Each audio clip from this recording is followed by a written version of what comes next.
What's up guys, welcome back, another video. You might recognise this car, you might not, but you'll definitely recognise this head. We got Brad back. How you going guys? The old Fish Drifts. Yep, that's the old R33.4. You remember, I think it was last year now. Was it last year? Yeah, it would be a good year now, mate. Yeah, about a year ago. Yep. We had the white R33 with the R34 front end that Brad brought down to us. Yep. We pulled the motor out, pulled the crank out, did the crank collar, put some billet oil pump gears in it for him, did a rear.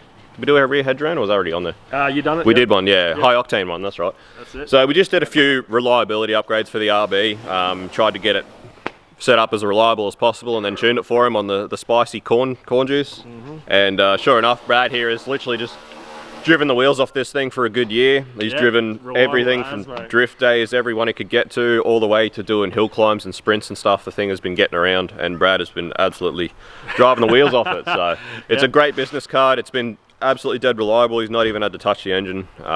We had a few issues with the way we had the catch can set up with the breather from the sump that we put in. The first few drift days we had some issues with it just blowing too much oil up into the catch can. So that, drains back into the motor now and it just gets an oil change after every run. So yeah, we sort of changed the catch can setup a little bit there, and after that it's been freaking awesome. So it's just here for a bit of a checkup. Brad reckons it's not as fast as it used to be. He doesn't know whether he's just used to it. Well, we need to bolt a bigger turbo on already. Yeah. I'm pretty sure that we pulled it up last time. I think it was about 380 horsepower, and I'm pretty sure it was because it was our turbo. Yeah. If I remember. That was 340. You might get an extra 40 out of it today. Yeah, I'm pretty sure it was about 380. Yeah, it was.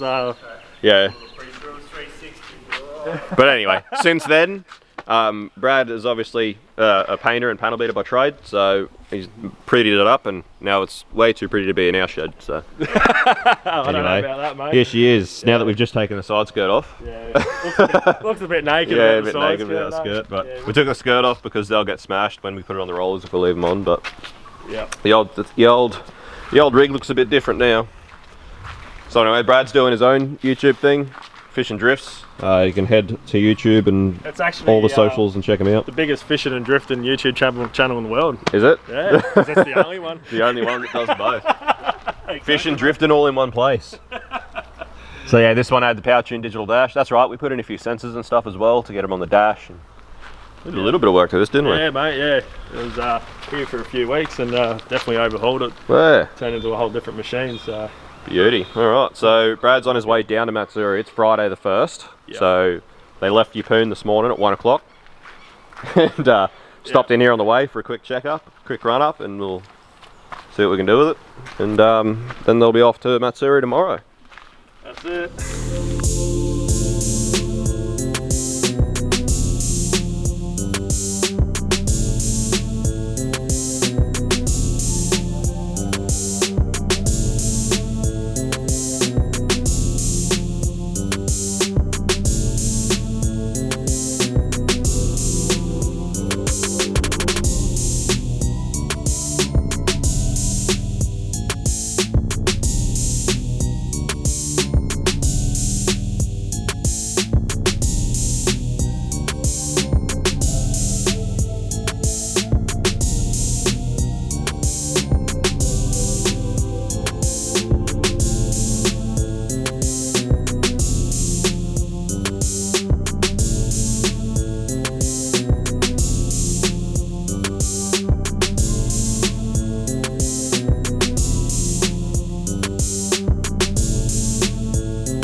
Alright, so for anyone who is new here and didn't see this or forgot about it, go and subscribe to Fish Drifts so you don't do it again. But it's a forged RB25. Like I said, we did billet oil pump gears and extended collar and stuff.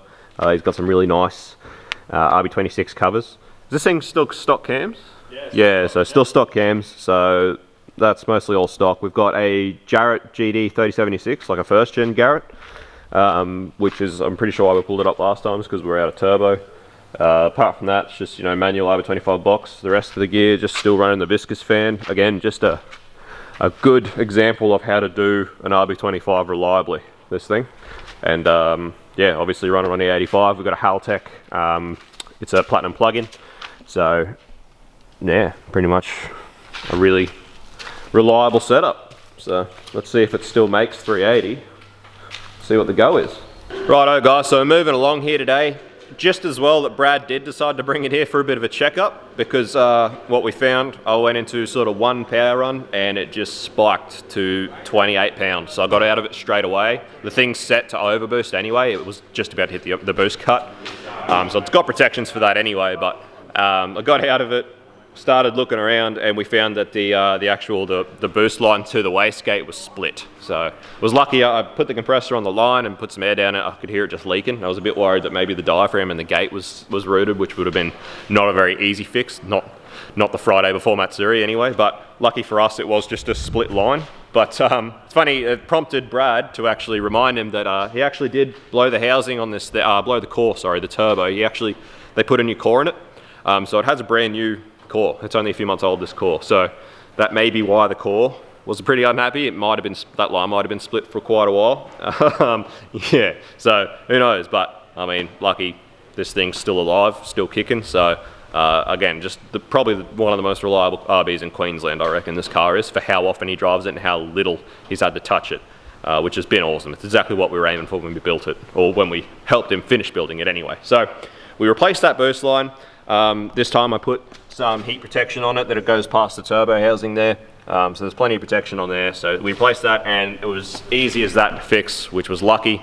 So I spent a fair bit of time working on some transient areas. It had a bit of a flat spot when it was cold, which I think I've got figured out. Again, the unfortunate thing with trying to sort out tune stuff when it's cold is you only get sort of a little bit of time while it heats up to have a hit at it. It's why we ask to keep cars for a few days when we do tune, so we can sort that sort of stuff out. But anyway, we got that sorted. It was back to where it should have been when it left. We did a run at the same duty cycle it was when it left here. So when it left here, I've got the dyno sheet up here. It was 383.6 horsepower when it left. So I'll just bring this up. Oop, that's not right. Hold on, bear with me, guys. All right, so green here is when it left. This is my fuel curve. Super stoked with the fuel curve. Happy hours with that for E85. Really good. So this is where it left, the green. It's what it was when it left.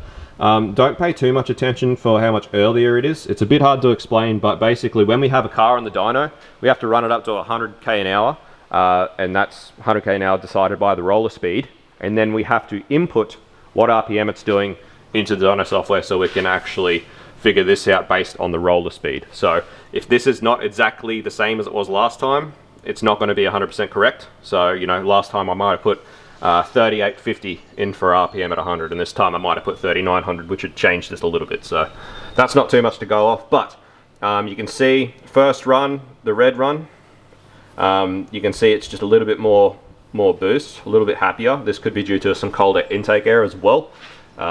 This run last time might have been between a few other runs back to back. It might have been getting a bit hot, but regardless, it was super happy. We've gone from 383 to 409 without changing much else. So given that it was pretty happy with that sort of boost, and given the fact that with this new information that he put a new core in it, I decided to see what we could do as far as getting some more boost into the thing, see if it would be happy with this newer core, and see if it changed much. So chucked in 2 duty cycle across the board, and as you can see, we picked up nearly 2 psi of boost pressure here, if I could point the camera the right way.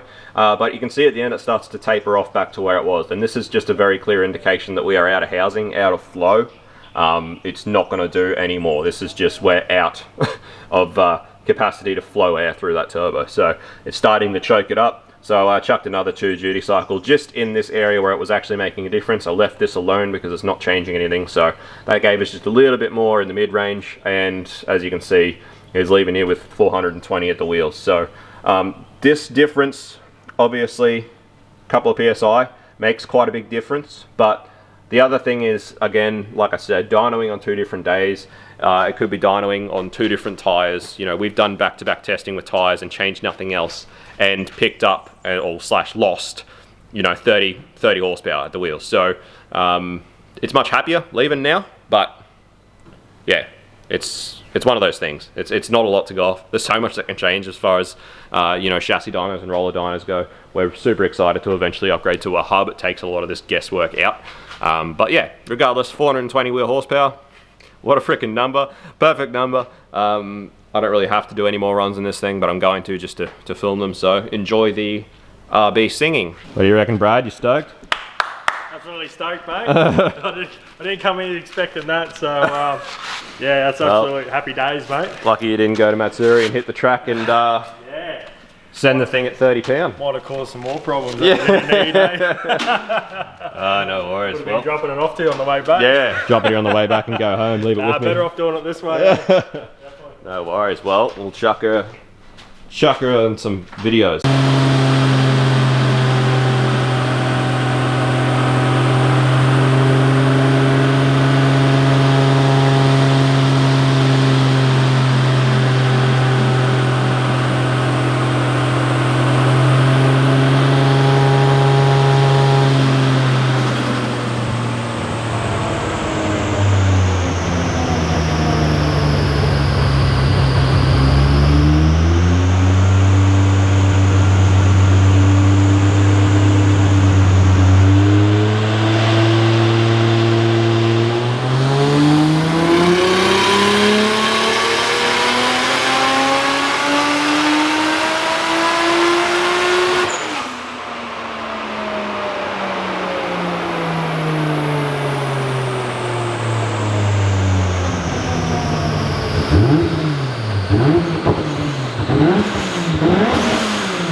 Happy days, hope you enjoyed the sound.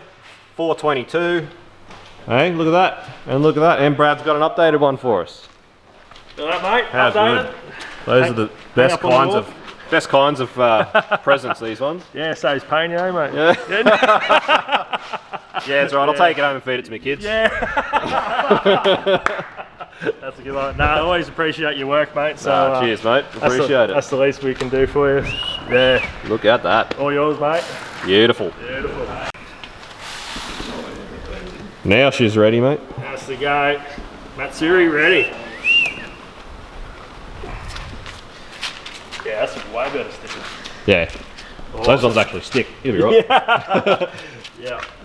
That's definitely the finishing touch, mate. Ah, beautiful. What a lovely car, eh? Nah, I know about the 40 extra horsepower.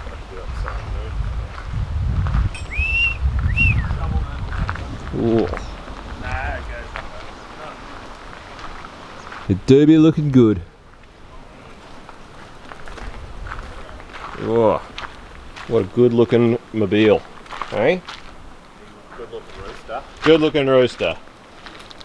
I like it. Probably the only 33 Rex has ever liked.